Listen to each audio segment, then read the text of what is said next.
Hello मेरे प्यारे बच्चों। तो आज हम करने वाले हैं क्लास 8 का कोलिन्स परफेक्ट मैथ, जिसमें चैप्टर नंबर है 12 और नाम है अंडरस्टैंडिंग क्वाड्रिलेटरल्स। और इससे पहले मेरी आपसे रिक्वेस्ट है, प्लीज़ मेरे चैनल को सब्सक्राइब करिए, बिकॉज वो फ्री ऑफ कॉस्ट है ना। और सबकी हेल्प करनी चाहिए। हम हमेशा यही सीखते आते हैं कि हम जो भी चीज़ें कर रहे हैं, जो भी चीज़ें देख रहे हैं, एटलीस्ट उसकी हेल्प और रिस्पेक्ट करनी चाहिए ना। तो मेरी आपसे रिक्वेस्ट है, प्लीज़ इस वीडियो को लाइक करें, शेयर करें एंड सब्सक्राइब करें। तो इस एक्सरसाइज को सॉल्व करने से पहले हम समझेंगे कि क्वाड्रिलेटरल्स होते क्या हैं, और इसमें आने वाले जो क्वेश्चंस हैं उनसे रिलेटेड जो पॉइंट्स हैं वो भी समझेंगे। तो चलो बिना देर किए समझते हैं एंड फिर क्वेश्चन को सॉल्व करेंगे, है ना। सो बात करें व्हाट इज क्वाड्रिलेटरल। तो बेसिकली क्वाड्रिलेटरल वो होता है, एक क्लोज्ड फिगर होता है जिसमें 4 साइड्स होती है, 1 2 3 4 एंड 4 वर्टिसेस होते हैं। वर्टिसेस क्या होते हैं? जो दो साइड को ज्वाइन करता है। जैसे मैं बोलूँ तो ये वर्टिसेस हो गया, ये वर्टिसेस एंड ये vertices. 4 sides, 4 vertices and 4 angles होते हैं, तो वो क्वाड्रिलेटरल होता है। And 2 diagonal. डायगोनल क्या होते हैं? जो नॉन वर्टिसेस को ज्वाइन करता है, जैसे कि नॉन एडजेसेंट वर्टिसेस को ज्वाइन करता है। अगर मैं बोलूँ ये और ये जो है एडजेसेंट वर्टिसेस हो गए, तो इसको ज्वाइन नहीं कर रहा है, बेसिकली ये डायगोनल है। तो नॉन वर्टिसेस क्या हो गए? ये और ये, है ना। नॉन एडजेसेंट वर्टिसेस जो कंसेक्यूटिव नहीं है, लगातार नहीं है। तो आपको बस ये ध्यान रखना है, डायगोनल्स वो होते हैं जो वर्टिसेस को ज्वाइन करते हैं, वो भी जो नॉन एडजेसेंट है, ठीक है। तो ये क्वाड्रिलेटरल की बात कर लिया हमने। अब बात करेंगे काइंड्स ऑफ क्वाड्रिलेटर। क्वाड्रिलेटर्स के टाइप्स में हम देखेंगे trapezium, parallelogram, kite, rhombus, rectangle and square. Trapezium basically इस तरीके का डायग्राम होता है जिसमें सिर्फ एक पेयर ऑफ साइड जो है पैरेलल चल रही होती हैं, तो ये है ट्रेपेजियम, ठीक है। और उसके बाद पैरेललोग्राम आता है। पैरेललोग्राम वो होता है जिनके साइड जो है, जैसे कि मैंने क्वाड्रिलेटरल ही ले लिया, इस तरीके से मैंने बना लिया, है ना। ये साइड्स इक्वल होंगी, ये साइड इसके इक्वल होंगी एंड इसके अपोजिट एंगल्स भी इक्वल होंगे। एंगल्स होंगे वो बाइसेक्ट करेंगे एक दूसरे को। तो जो मैंने यहाँ बताया था सेम वैसे ही पैरेललोग्राम में भी होता है कि sides, opposite sides equal, opposite angles are equal and जो डायगोनल्स होंगे उसके बाइसेक्ट करेंगे एक दूसरे को, है ना। तो ये है पैरेललोग्राम की प्रॉपर्टी। काइट इस तरीके से बना होता है ना। तो ये एक तरीके से गाइड, ये इसके इक्वल होगा, ये साइड इसके इक्वल होगी, है ना। छोटा सा बना दिया, आप समझ जाना, नहीं तो बुक में भी देख सकते हैं। अब उसके बाद रोम्बस, रेक्टेंगल, स्क्वायर। तो बेसिकली रेक्टेंगल जो होता है इनमें भी अपोजिट साइड इक्वल होती है, स्क्वायर में चारों साइड्स इक्वल होती हैं। स्क्वायर बेसिकली सेम ही होते हैं, इनके फीचर्स, सारी साइड्स इक्वल होती हैं और सारे 90 डिग्री बना रहे होते हैं सारी साइड्स। तो ये थे क्वाड्रिलेटर्स के कुछ फीचर्स। उसके बाद हम जानेंगे कि लीनियर पेयर क्या होता है। लीनियर पेयर जो होता है, linear angle, basically linear angle की बात करूं तो मैंने एक अगर लाइन ड्रॉ करी, उसमें मैंने 2 3 4 एंगल, कितने भी एंगल बना दिए, है ना, 1 2 3 4। तो इन सब का सम जो है 180 के इक्वल होगा। अगर लेट से मैंने सिर्फ 2 ही एंगल बनाए, 1 और 2, तो उनका भी सम 180 के इक्वल ही माना जाएगा। तो ये लीनियर एंगल होते हैं। ये कुछ प्रॉपर्टी है जो आपको चैप्टर सॉल्व करते टाइम काम आएंगी। वैसे ही जो होता है, जो ट्रायंगल, अगर मैंने ट्रायंगल बना दिया तो सारे सम जो है 1 2 3, ये तीनों एंगल का सम जो है 180 डिग्री के बराबर होगा। तो sum of the all angle of triangle equals to 180 degree. तो ये ट्रायंगल का ध्यान रखना है आपको। Angle sum property of quadrilateral क्या होता है? Angle sum property of quadrilateral equal होता है 360 डिग्री के। कैसे? जैसे मैंने यहाँ पे बनाया ना, अगर मैंने बोला ये एंगल 1 रख दिया, एंगल 1, एंगल 2, एंगल 3, एंगल 4, इन सबको प्लस करके 360 के इक्वल माना जाएगा। तो ये है angle sum property of quadrilateral. Alternate angle क्या होता है? जैसे कि मैंने एक 2 पैरेलल लाइन खींची और उनके बीच में मैंने 2 एंगल बना दिए, 1 एंड 2। तो ये दोनों है अल्टरनेट एंगल, जो है ये दोनों अल्टरनेट एंगल बोले जाएंगे और ये इक्वल होंगे, दे विल इक्वल, है ना। तो एक तरीके से मैंने ओवरव्यू दे दिया आपको इस चैप्टर का। नाउ हम शुरू करते हैं क्वेश्चंस पे, ठीक है। एक्सरसाइज 12 में पहला क्वेश्चन है, ratio between the angles of a quadrilateral is 4 5 7 10 7 8। ये रेशियो दिया है, हमें फाइंड करना है एंगल्स ऑफ द क्वाड्रिलेटरल्स। तो मैंने आपको बताया है angle sum property of quadrilateral 360 के इक्वल होना चाहिए। तो ऐसे क्वेश्चंस को कैसे करना है मैं आपको बताती हूँ, है ना। पहले लिखो यहाँ पे क्वेश्चन नंबर 1। तो आप मान लो इसका पहले कॉमन फैक्टर x, तो ऐसे ही करना है इस क्वेश्चन को। कॉमन फैक्टर जो है वो x है। तो एंगल 1 क्या है इन्होंने दिया है 4, तो 4x हो जाएगा। एंगल 2 क्या दिया है इन्होंने 5, तो 5x हो जाएगा। एंगल 3 क्या दिया है इन्होंने 7 तो 7x। एंगल 4 किसके इक्वल दिया है 8, तो 8x हो जाएगा। इस तरीके से हमने मान लिया। अब हमें क्या ध्यान रखना है, इन सब का प्लस हमने पढ़ा है angle sum property of quadrilateral equals to 360 degree के होता है, राइट। तो इन सबको प्लस करोगे तो 360 आना चाहिए, है ना। So write down angle 1 plus angle 2 plus angle 3 plus angle 4 equals to 360 degree. अब एंगल 1 क्या है 4x plus 5x plus 7x plus 8x। इनको प्लस करके आपको 360 डिग्री लाना है। प्लस कर लो, 4 प्लस 5 9, 9 प्लस 8 17, 17 प्लस 7 इज 24। तो 24x इक्वल्स टू 360 डिग्री के हो गया। तो x की वैल्यू हो जाएगी 360 को डिवाइड कर देगा कौन 24।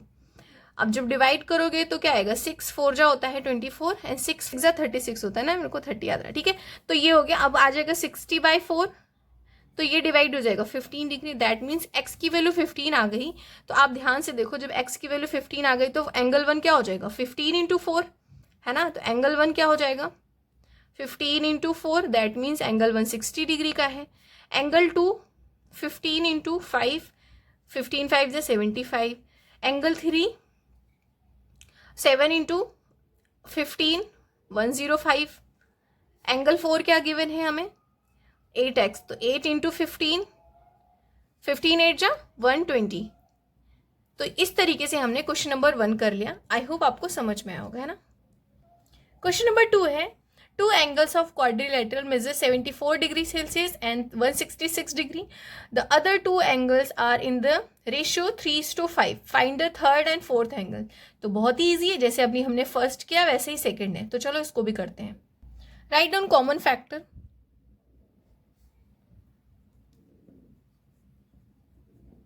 कॉमन फैक्टर क्या है x है। तो हमने एंगल 1 क्या दिया है, angle 1 3x, angle 2 5x, angle 3 हमें पता है 74, एंगल 4 हमें पता है 166। तो इस तरीके से हमने कर लिया। अब हमें पता है angle sum property, angle sum property of quadrilateral, Q for quadrilateral is 360। तो बस प्लस कर दो, angle 1 3x plus 5x plus 74 plus 166 equals to हो जाएगा 360 डिग्री के। अब जब इन दोनों को प्लस करोगे तो 8x हो जाएगा, इनको प्लस करोगे तो क्या होगा 6 + 4 10 एंड ये हो जाएगा 24 इक्वल्स टू 360 डिग्री, है ना। तो 8x की वैल्यू क्या आ जाएगी 360 डिग्री माइनस 240 डिग्री, ये डिग्री है तो आप लगा देना, है ना। तो अब 8x की वैल्यू क्या आ जाएगी, इसमें से सब्ट्रैक्ट करोगे तो ये हो जाएगा 120 डिग्री। x की वैल्यू फाइंड आउट करने के लिए 120 को डिवाइड करोगे 8 से, तो ये हो जाएगा 15। तो फिर से इसमें 15 आ गया।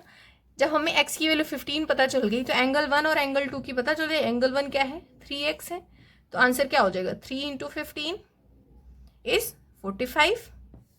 एंगल 2 क्या दिया है यहाँ पे 5x, तो ये हो जाएगा 5 इंटू 15 इक्वल्स टू 75। तो इस तरीके से हमने जो है ये पता कर लिया। एंगल 3 और 4 तो गिवन ही था, है ना। तो बस ये था क्वेश्चन नंबर 2, है ना। बहुत इजी से हमने कर लिया। नाउ क्वेश्चन नंबर 3 पे मूव करते हैं। इसमें इन्होंने दिया है two angles of quadrilateral measure 63 degree 157 degree. The other two angles are equal, find the measure of each of the angles. तो इसमें भी वही प्रॉपर्टी यूज होगी, तो चलो इसको भी कर लेते हैं, है ना। इन्होंने क्वेश्चन में बोला है कि जो दूसरे जो एंगल हैं वो इक्वल है। तो बस यहाँ पे लिख लो एंगल 1, कोई दो एंगल जो है वो इक्वल है और बाकी दो का हमें दिया हुआ है। तो क्वेश्चन नंबर 3 लिखो पहले। तो हमने angle 1 equals to x, angle 2 भी मान लिया x, एंगल 3 हमें दिया है इन्होंने 63, एंगल 4 हमें दिया है 157 डिग्री। इतना पता है। एंगल सम प्रॉपर्टी क्या कहती है, angle sum property of quadrilateral equals to 360 degree, है ना। तो इतना होना चाहिए। तो बस यहाँ पे x plus 63 plus 157 degree equals to 360 degree, 2x हो जाएंगे x और ये प्लस करोगे तो क्या हो जाएगा 220 हो जाएगा इक्वल्स टू 360 डिग्री। तो 2x की वैल्यू हो जाएगी, ये इधर आएगा तो माइनस 360 डिग्री माइनस 220, 2x की वैल्यू आ जाएगी, ये माइनस करोगे तो 140 डिग्री, x की value 140 divide by 2 equals to 70। That means कि एंगल 1 जो है 70 डिग्री का है और एंगल 2 भी जो है वो 70 डिग्री का है, क्योंकि दोनों सेम थे। तो इस तरीके से क्वेश्चन नंबर 3 हमने कर लिया है ना। क्वेश्चन नंबर 4 है, एक पैरेललोग्राम है ABCD जिसमें AB की वैल्यू 5x माइनस 4, CD की value 3x plus 6 and AD की value 2y plus 3 and BC is 3y minus 5। Find the angle of each side of parallelogram. हमें तो फाइंड आउट करना है सबकी साइड। तो बिल्कुल इजी है, हमने पैरेललोग्राम की प्रॉपर्टी पढ़ रखी है कि जो है साइड इक्वल होती हैं, अपोजिट साइड्स इक्वल होती हैं, तो उसके बिहाफ पे कर लेते हैं, है ना। तो राइट डाउन क्वेश्चन नंबर 4। मैंने यहाँ पे एक पैरेललोग्राम बना दिया है ना, और नाम रख दी AB और ये CD। हमने क्या प्रॉपर्टी पढ़ी है कि अपोजिट साइड्स होती हैं वो इक्वल होती हैं। तो मान लिया कि AB जो है वो DC के इक्वल होगा, है ना, तो लिख दो यहाँ पे AB इक्वल्स टू CD या फिर DC। अब इन्होंने एक बोला है AB की वैल्यू जो है वो 5x माइनस 4 है, तो 5x minus 4 equals to CD की वैल्यू क्या दिया है इन्होंने 3x प्लस 6। तो बस इतना ही करना है। अब आपका क्वेश्चन आ जाएगा 3x यहाँ पे आएगा तो 5x माइनस 3x, अरे यार। सो फाइनली लाइट आ गई, ठीक है। 5x, ये 3x यहाँ आएगा तो माइनस 3x हो जाएगा, इक्वल्स टू है तो बीच में इक्वल्स टू कर दो, और ये प्लस 6 तो 6, ये माइनस 4 है यहाँ आएगा तो प्लस 4 हो जाएगा, है ना। आपको पता होगा इक्वल्स टू के लेफ्ट हैंड साइड से राइट हैंड साइड पे जाने पे या फिर राइट से लेफ्ट जाने पे जो साइन होते हैं वो चेंज हो जाते हैं। 5x में से 3x आएगा तो 2x, और ये दोनों मिलकर 10 हो जाएंगे, है ना। x की वैल्यू क्या हो जाएगी, 10 को डिवाइड कर देंगे 2 से, तो आंसर आ जाएगा 5। दैट मीन्स कि x जो है वो 5 है। तो बस अब AB की वैल्यू में रख दो, यहाँ पे 5 पुट करो। AB में हमने क्या देखा था, AB की वैल्यू 5x माइनस 4 है, तो बस जहाँ पे x है वहाँ पे 5 पुट कर दो। 5 इंटू 5 माइनस 4, आंसर आएगा 5 5 से 25 minus 4 equals to 21। That means कि AB की वैल्यू जो है वो 21 है।